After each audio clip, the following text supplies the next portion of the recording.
जो लोग अभी ये वीडियो देख रहे हैं उनमें से बहुतों ने एक जगह से दूसरी जगह सफर करने के लिए कभी न कभी फ्लाइट्स की टिकट जरूर बुक कराई होगी। लेकिन हवाई जहाज की सवारी करने वाले उन लोगों से हम ये कहना चाहेंगे कि हवाई जहाज और हवाई जहाज जहां उड़ता है यानी कि आसमान, ये दोनों जगहें बेहद ही रहस्यमयी हैं और मनुष्य की अप्रोच से बहुत दूर मानी जा सकती हैं। क्यों? ये इसलिए क्योंकि आज हम कुछ ऐसी घटनाओं का जिक्र आप सबके सामने करेंगे जिन्हें जानने के बाद आपको इस बात पे बिलीफ हो जाएगा। बड़ी अजीबो गरीब घटनाएं हुई हैं जहाजों में। कभी जहाजों में 92 कंकाल एक साथ मिले तो कभी प्लेन के अंदर से पूरे यात्रियों का ग्रुप गायब हो गया। ऐसे बहुत से अजीबो गरीब घटनाएं हुई हैं। तो आइए जानते हैं उन घटनाओं के बारे में। सैंटियागो फ्लाइट 513 का हादसा। ये एयरलाइनर जर्मनी में 1954 में उड़ा और 18 घंटे बाद लैंड होने के बदले किंवदंती यह है कि यही प्लेन 35 साल बाद ब्राजील में लैंड हुआ। इसकी थोड़े इतिहास की बात कर लेते हैं। 4 सितंबर 1954 में सैंटियागो फ्लाइट 513 जिसमें 88 पैसेंजर और 4 क्रू मेंबर सवार थे, यह प्लेन जर्मनी के लिए लैंड होना था, पर रहस्यमय रूप से यह बीच में अटलांटिक ओशन को पार करने के बाद ही कहीं गायब हो गया था। इसकी जांच के लिए कई रेस्क्यू टीम्स को वहां भेजा गया लेकिन कुछ जानकारी नहीं मिली। 12 अक्टूबर 1989 बिना किसी एयर ट्रैफिक कंट्रोलर से संपर्क किए बिना सैंटियागो फ्लाइट को पोर्टो एलेग्रे एयरपोर्ट के रडार पर घूमते हुए पाया गया। ओडीसी एयरपोर्ट के रनवे पर उसने सफलतापूर्वक लैंड किया। इसके बाद प्लेन को देखते ही वहां मौजूद हर कोई हैरान हो गया और जब अथॉरिटीज ने प्लेन के दरवाजे खोले तो उसमें मानवों के कंकाल मिले। चमत्कारिक रूप से ये सारे कंकाल उस समय भी सीट पर सीट बेल्ट बांधे बैठे हुए थे।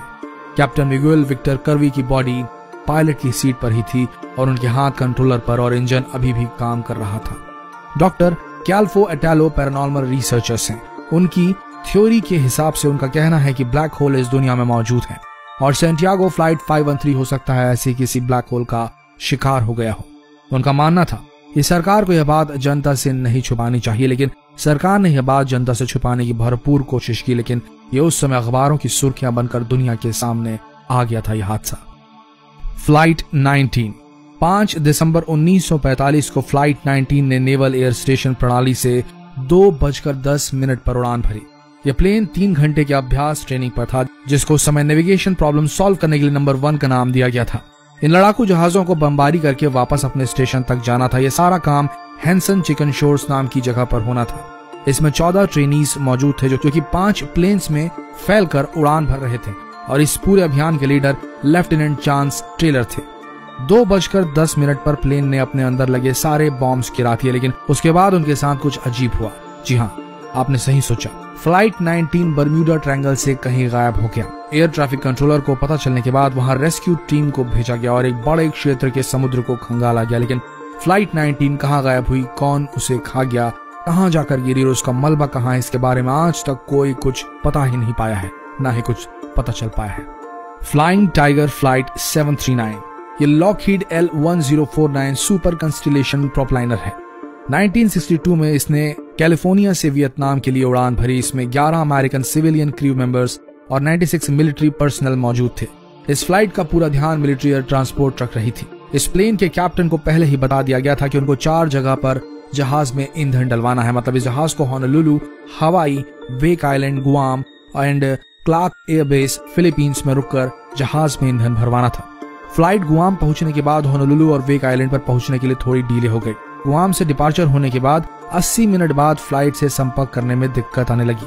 वहीं गुआम रेडियो ऑपरेटर ने संपर्क बनाने की बेहद कोशिश करी, पर सारी कोशिशें नाकामयाब रही।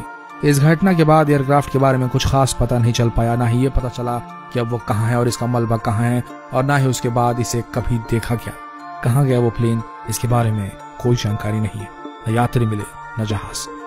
जापान एयरलाइंस फ्लाइट 1628 17 नवंबर 1986 में ये फ्लाइट पेरिस से नरीटा इंटरनेशनल एयरपोर्ट टोक्यो में लैंड होने के लिए उड़ी। इसके captain Kenju Terauchi, copilot Takanori Temefuji, flight engineer Yoshio Tsukuba थे, जो कि सभी फ्लाइट में मौजूद थे। सब कुछ सही चल रहा था और जैसे ही फ्लाइट 35,000 फुट तक ऊपर पहुंची तो कैप्टन केंजू तेराउची ने अपने बगल में दोनों प्लेन्स को नोटिस किया और 2000 फीट नीचे मौजूद दोनों प्लेन्स को मिलिट्री प्लेन्स मान लिया। लेकिन तभी अचानक ही उन्हें अपने प्लेन के सामने कुछ अजीब चीजें नजर आने लगी। वो इतनी गर्म थी कि उनकी गर्मी प्लेन में मौजूद सारे लोग महसूस कर सकते थे। किसी को कुछ समझ नहीं आ रहा था कि ये सब क्या हो रहा है। और फिर कुछ अजीब हुआ, मतलब इन अजीब से दिखने वाले जहाजों ने उनका पीछा करना शुरू कर दिया और फिर बीच में ही कहीं गायब हो गए। लेकिन खुशकिस्मती से जापान एयरलाइंस ने एंकोरेज में 6:30 पर लैंड किया और FAA की मीटिंग के बाद इस पूरे कांड को सीक्रेट रखा गया और फिर कभी इसका जिक्र किसी भी अधिकारी ने अपने मुंह से नहीं किया। लेकिन जो लोग प्लेन में मौजूद थे वे कैसे चुप रह सकते थे। उन्होंने दुनिया के सामने सब कुछ बोल दिया और सब कुछ अखबारों में था। वरीक फ्लाइट 967 ये एक इंटरनेशनल कार्गो फ्लाइट थी। 30 जनवरी 1979 को इस फ्लाइट को नरीटा इंटरनेशनल एयरपोर्ट के Rio de Janeiro international airport में लैंड होना था और इस फ्लाइट का आज तक ये पता नहीं चल पाया कि इसके साथ आखिर हुआ क्या। और इस फ्लाइट का आज तक पता नहीं चल पाया कि इसके साथ आखिर हवा में क्या हुआ और ना ही बोइंग 707-323C एयरक्राफ्ट को और ना ही इसके 6 मेंबर्स को कभी भी पाया गया। ये सबसे बड़ा एयरक्राफ्ट है जो पूरी तरह से कहीं गायब हो गया, जिसका मलबा आज तक नहीं मिला।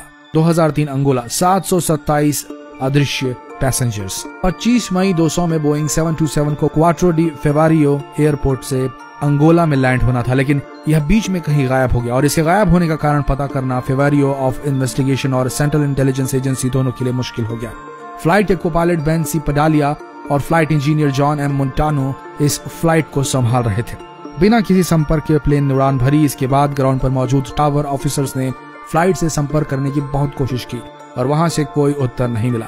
बिना किसी लाइट और कांटेक्ट के ये प्लेन साउथ की तरफ अंटार्कटिक ओशन में कहीं जाकर गायब हो गया और आज तक इसका पता नहीं चल पाया। BSAA star aerial. हम जानते हैं कि संयोग पूरी तरह से एक्सीडेंटल होते हैं। BSAA स्टार टाइगर के गायब होने के बाद 17 जनवरी 1950 में BSAA स्टार एरियल भी बिना किसी सबूत के गायब हो गया। इस फ्लाइट ने किंगस्टन जमैका के लिए उड़ान भरी थी, पर यह ट्रैफिक कंट्रोलर से इनका संपर्क खत्म होने के बाद ये फ्लाइट अटलांटिक ओशन में उसी तरह गायब हो गया जिस तरह BSAA स्टार टाइगर गायब हुआ था। इस फ्लाइट का गायब होना भी बर्म्यूडा ट्रायंगल की हिस्ट्री से जुड़ गया। दोस्तों, आसमान बहुत रहस्यमयी है। ये इंसानों के लिए नहीं बना है, लेकिन तकनीक और विज्ञान ने जो हमें हवाई जहाज का जो साथ दिया है, इससे अब हम हवाओं की भी सैर कर पा रहे हैं और धीरे धीरे वो रहस्य हमारे सामने आ रहे हैं जो शायद इंसानी आंखों, इंसानी बिलीफ के परे थे। आपको क्या लगता है, क्या ये जो हादसे हुए थे इनमें कोई भी पैरानॉर्मल का 1% भी फुट नहीं है या ये महज कोइंसिडेंसेस है? आपको क्या लगता है कमेंट सेक्शन में जरूर लिखें और ऐसे वीडियो देखने के लिए इस पेज के साथ जुड़े रहना ना भूलें। धन्यवाद।